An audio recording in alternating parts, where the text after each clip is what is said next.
Real quick, I just have to give a quick shout out to a guy that you guys are probably all aware of, the Hook Cam. He's part of the JKS team. He posts videos on here. He recently just passed 1,000 subscribers on his own channel. It's an incredible achievement, and so definitely go over to his channel, give him some love. And anyways, back to this video. Hope you guys enjoy it. You know, there has been a lot of questionable decisions that were made so far this offseason, but one that I think got kind of overlooked was the Bears signing Jimmy Graham. Now, signing Jimmy Graham in a sense isn't that weird because he's an okay player. I don't think he has some value. However, Chicago signing him to a 2-year, $16 million deal is definitely a bit head scratching. It seems like it's a little bit like, what do you think he's going to do for $8 million a year?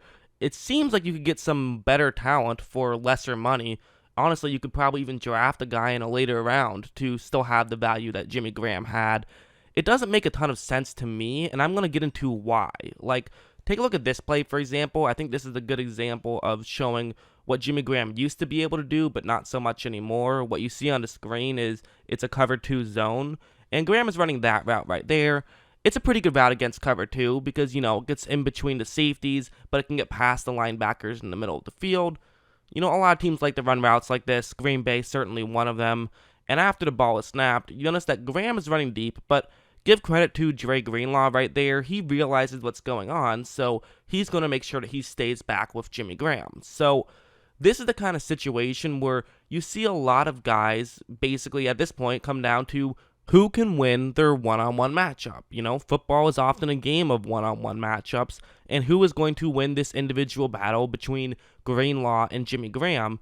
And the answer is going to be Greenlaw. Graham is not able to run far enough to create enough space, and there just wasn't a big enough window where Jimmy Graham could try to make that play. I think maybe if Graham even slowed down, he could have drawn a pass interference penalty, but the reality was he just wasn't running fast enough to totally get by Greenlaw, so he was able to get back and make that play. He did not allow much separation whatsoever, and there just wasn't a big enough window for Graham to make that play. And, there's some guys who, let's just be honest for a second. There's a lot of guys who can't make that type of play, and that's fine. But when you're paying someone $8 million a year in a year that you're trying to be competitive, you would like someone to be able to make plays like that with some consistency, and Graham really wasn't able to. You could definitely tell that his speed just isn't what it was, definitely not in New Orleans, but even in Seattle, his speed has deteriorated a good amount. He's never been a blocker, but he used to at least have that. Not so much anymore, so he kind of runs slow routes. Another thing that I have a problem with is the fact that a lot of Jimmy Graham's yards came from him just running zone busters, which, in fairness, that has value. He was able to do that with some consistency, and that's probably what Chicago is hoping they're getting with him. But this is a play where he was able to have some success. The Detroit Lions are going to be running a zone coverage play with an extra man dropping back into coverage, so only a 3-man rush.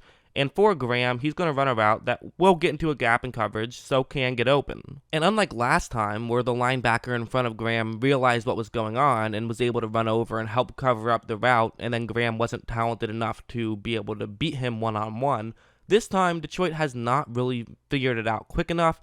Graham is open. There is a window where right now Aaron Rodgers can make this throw. So, these are the kind of ways that Graham would often get open. It wasn't really him beating one-on-one matchups too frequently. It was a lot of zone busters, which, again, he got to his spot. He's been in the league for a while. This has some value. But even on this play, when Rodgers throws it, Graham drops it, because that's another thing that he had some problems with, was just dropping passes that were right in his hands. So, again, that's the kind of thing when you're going out to pay a tight end who is a very good receiving threat. Well, if he can't catch the ball and he's not fast anymore, he's not really a great receiving threat. And if he can't block, he doesn't have too much value. It's kind of a puzzling decision, quite frankly. And you know what? I will try to give Chicago the benefit of the doubt. Maybe they saw something on tape I didn't. They definitely probably scouted him a lot more when they're going to give him $8 million than I did when I'm just making a YouTube video about it. So I will acknowledge that. And he did have, some plays without a doubt, but I just felt like there were plenty more negatives than positives. He was able to pick up some yards through just tight end screens. He's solid at tight end screens, I'll give him that. Although even in that regard, there is a problem I have with him. Like, what's going to happen on this play? Very simple, couldn't get more simple. Going to have a receiver run out to block a defensive back. Graham runs over to the bottom half of the screen. Rodgers hits him, and then Graham tries to run for as many yards as possible. So, it makes some sense to run these types of plays. I actually really like tight end screens, especially if you have a fast tight end. But just in general, I think that there's a lot of value in a good tight end screen. But watch what happens on this play, where Graham is going to run out towards the bottom of the screen, and when he makes the catch, he kind of just runs himself out of bounds. Quite frankly, I would rather a tight end who's either going to be fast enough to get by people, or he's going to lower the shoulder and run over people, but Graham kind of did neither on that play. He was still able to pick up 4 yards, which is what mattered, but, if he was faster, he would have gotten more, and if he was more willing to take a hit, he would have gotten more. He wasn't willing to do either, which, again, listen, I'm not throwing shade at him. I get it. He's an old tight end. He can't be taking those kind of hits to the knees as he maybe could when he was 24. So I'm not blaming him whatsoever, but at the same time, it is one of those things where it's like, I just don't think that this is worth the contract unless the sole reason is they just want a locker room guy. They want a veteran there, which to me, I think that's what they're doing, but I think there's better ways to do that. I mean, Jason Witten signed for half of what Graham is playing for. He signed for $4 million, and quite frankly, he was better than Graham was last year. So, again, maybe one thing you could throw in is that, for whatever reason, tight ends in Green Bay, as of late years, just haven't really blossomed that much, which is obviously weird because Aaron Rodgers is there. So maybe that's just one of those things where maybe they're kind of trying to just buy low on Graham. That could be, but at the same time, again, I also should mention, $8 million is not the end of the world with a salary cap that's close to $200 million, but this was a head scratcher, no doubt about it. And this plays another negative example. And, I really don't like making these negative videos. I really don't, but, sometimes I just feel like I have to bring stuff up. I can't just only make positive videos. I will make the occasional one where I don't love something. And so anyways, what's going to happen here is that it's going to be zone coverage. They're going to have the receiver on the top half of the screen just run deep, and then Graham is going to run that route right there. You get the defensive back to move out of position. There should be a window where Rodgers can make this throw. Now, after the ball is snapped, Philadelphia does a pretty good job of staying deep here. You see Graham, he's kind of open, but not really because there are players right in front of him. So for Rodgers to make this throw, he's going to have to throw it over them, so this is not a big window whatsoever, and Graham might have to leap up to make the grab, and quite frankly, that's just not in Jimmy Graham's forte, where, you see that throw, it's a little bit too high, and Graham isn't able to make that grab. Again, it's possible that a lot of tight ends wouldn't make that grab, but just bringing up, if you're expecting him to make some great jumping catches, it's not going to happen. You're going to have to hit him, in the numbers, you're going to have to, or at least in a position where he can make the catch. I know I've shown him dropping a pass. It's not like he does that every time. He will drop the occasional one. But really, you are going to have to make some good throws to Jimmy Graham if he is going to be able to make the catch and be able to get you some first downs. That's just part of who Jimmy Graham is. That's the reality of the situation. That being said, like I said before, Graham does have some value. And I'm not going to completely bash him. I will show an example of really the way you can use Jimmy Graham to have some success, and that's if you can just give him a step.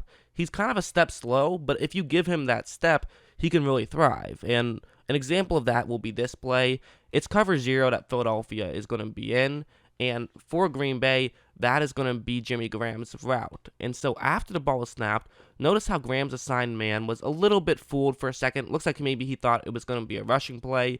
It isn't. He's a bit out of position right now. And so that little amount of him being out of position is going to be all that Jimmy Graham needs. Once Jimmy Graham then cuts up and runs his route, he is able to get open and even makes a relatively nice catch. Again, nothing spectacular, something that most NFL players should make.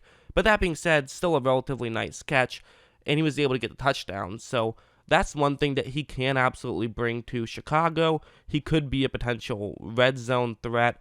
And I think that they think that just adding a veteran could help that team.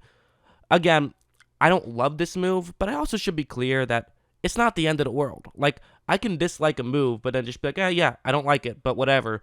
The Bears are still the Bears. I don't think this is going to tank them necessarily. I just think that it's not the move I would have made. Kind of a questionable decision. You could even argue it's a little bit of a desperate looking position, a little bit, where it's like you're going out to pay somebody just because you have the cap space, just because there's not really maybe anybody else available for $8 million that you want to fill that role. And instead of drafting and hoping that that works out better, which more often than not it won't, they're taking the sure thing, which is a little bit less than that. And the reason they actually might be a little bit desperate is because, let's be real, if they go 5-11 this year, Matt Nagy's gone, I think. I mean, I could be wrong, but I doubt it. I think that that's what's going to happen. And so I think that there could be some desperation, but at the same time, I mean, sometimes desperation is what sparks some really good decisions. Sometimes you have to be a little bit desperate. I mean, you could argue that Kansas City last year trading for Frank Clark was a little bit desperate, but at this point, I think they're pretty happy with that decision. So, again, I don't love it. I will, wait till it actually happens. I'll wait till we see it in action, because there's been a million decisions that I didn't love once they happened and it turned out well. But I also have to maintain some sort of honesty on this channel. I have to speak my mind, even if sometimes it's not as fun as talking about how much I love a signing. Those are the more fun videos. But that's how I feel. I think it's kind of a head-scratching decision to get a receiving tight end who isn't the best receiver anymore. But, maybe Green Bay was using him wrong. Totally possible. So that's what I think. I'd like to know what you guys think. And, of course, as always, thanks for watching.